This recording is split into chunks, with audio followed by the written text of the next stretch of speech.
Majukumu ya ndoa: arrujuliyatul kamila, as-sakan walkiswa wanafaqatul hamma albaa. Mambo manne. Majukumu ya ndoa ni mambo mangapi? Kijana, sio wewe babu. Utakuwa mpenzi mtazamaji. Mambo manne. La kwanza, arrujuliyatul kamila, ule ujana dume kweli uwepo.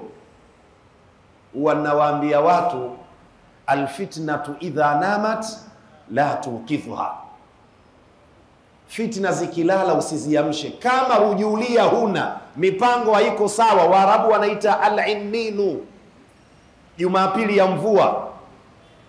Akutokeke, amna kazi na akutokeke Jumapili ya mvua, huna kazi mzee. Lugha hii inaeleweka? Ukijijua we ni Jumapili ya mvua, endelea kubaki msikitini kama msafu, lala msikitini.